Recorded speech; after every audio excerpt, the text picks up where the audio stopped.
Shalom, shalom, shalom. This is a very quick video that I want to address this topic. Now, many of my Christian brothers and sisters, Messianic brothers and sisters, love to refer to Yeshua as our Passover, the Passover lamb.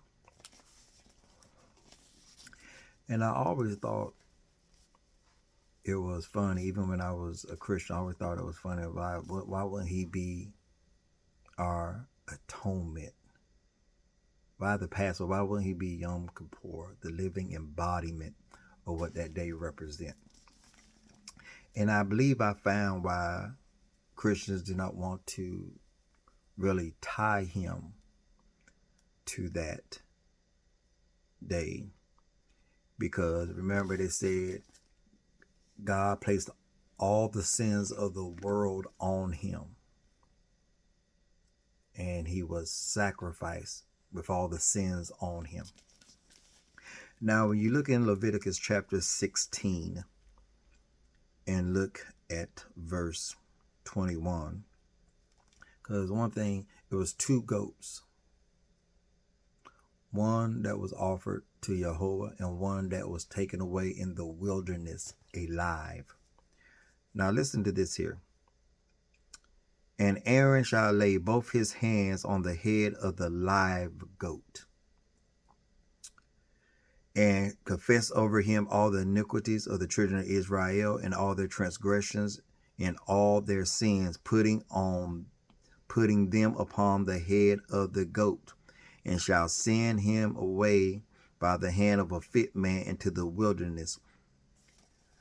Now we see, now you would think the goat that had the sins placed on it would have been the one that was slaughtered. Not so. The one that had the sins placed on it was led away alive. So I see why most do not say Yeshua is their atonement or he is Yom Kippur to them, because the goat that had the sins placed on it did not get slaughtered, did not shed blood. So I see why it would be kind of hard for them to try to say he is that. Because then we would have to explain then, if sins were placed on him, why did he have to die? The goat in the actual ritual didn't have to die, but had all the sins on it. And for Christians to say he is Passover, he is our Passover offering, Passover has nothing to do with sin. So why would we say that he is our Passover?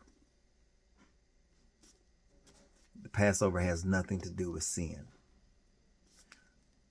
So how do these two things line up and make sense? To me, they don't. You have to twist them and manipulate the text to try to make it line up with something that you may believe with all your heart. It could still be wrong, even though you believe in it with all your might.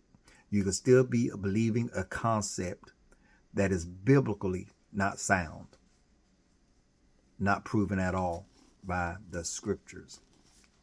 So that's just all I wanted to share at this time, as we're coming to a close of this holy day of Yom Kippur. That why it makes perfect sense why many Christians do not try to say Yeshua is their Day of Atonement, that he is their Ha Kippurim, because it doesn't make any sense.